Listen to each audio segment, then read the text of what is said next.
Freddy Fazbears Pizza, a place for children and adults alike where fantasy and fun presumably comes to life.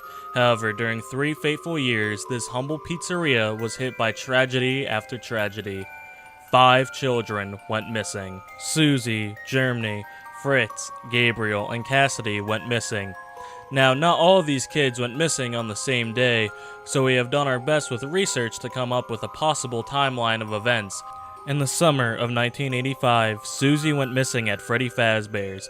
Now, it is unknown how she was lured to the back, but camera footage that was released 90 days after she went missing, it was shown that a yellow suit was used. Now, we do want to note, unfortunately, this was not the first child to go missing at Freddy's. In the early days of the company's life, there was a night where a child named Charlotte Emily was found dead outside of the restaurant. Oddly enough, an animatronic puppet was found next to her body. The child was the daughter of one of the owners, Henry Emily. A few weeks later, after Susie went missing, Germany went missing too. Again, footage of him being lured to the back room was released.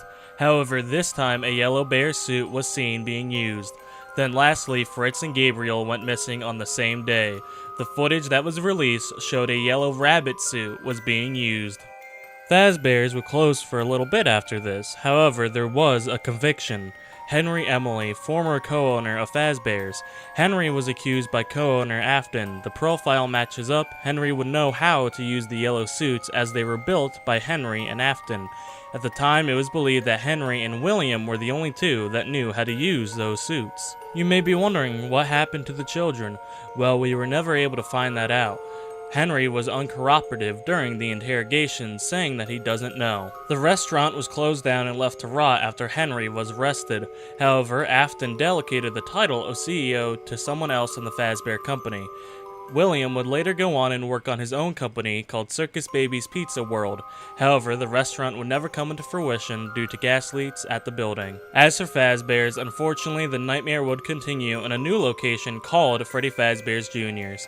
They had more security. They had all new animatronics that would have facial recognition scanners in them. The scanners could detect a criminal from a mile away. However, it didn't stop yet another young child from going missing.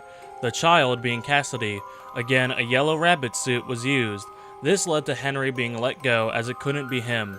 However, unfortunately, old training tapes were found explaining how to use the suits. So it went from there could only be 2 people who could have done it to any member at Fazbears. A day after Cassidy went missing, an employee named Jeremy Fitzgerald would fall victim to an accident where his head was severely injured from the toy Foxy animatronics, which employees would call the Mangle. After this tragedy, the new animatronics were scrapped and the old ones would be repaired by Afton himself. However, even these new repairs wouldn't be enough to keep Fazbears afloat, because only 6 years after the closing of Freddy's Jr.'s, the new Fazbears would be closed as well. It seemed like the owner of Fazbears knew this and disappeared before the new restaurant could even open.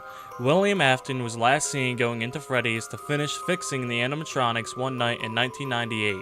However, after that, he was never seen again. Freddy Fazbears would later close its doors for 30 years. However, there is one more incident we have to talk about, and due to the nature of Fazbear's corporate policies, we don't have much to go over. There was a night guard named Ralph. He was also known as the phone guy. One night in 1993, he never came home from his shift. Apparently, he had recorded messages and training tapes for the new night guards. However, Fazbears has refused to release these tapes. Now, let's talk about some theories and suspects. The first theory is that Henry did do the first 4 killings. It's theorized he did it out of grief and or anger about the loss of his daughter.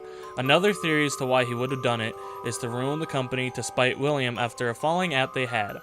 However, the flaw with this theory was who did the final killing. Nobody knows who could have done that, and if it was Henry, how would he been able to do it from a jail cell? The next theory is that it was William Afton. However, it's hard to find a reason for him to do this. The reason that this theory is a theory is because he accused Henry despite knowing that there was more than one person who knew how to use the suits. Also, when he went missing in 1988, it could have been him running from the police or the consequences of his actions. One theory is that it was multiple people doing the killings. The fact that longtime employees of Fazbear would know how to use the suits.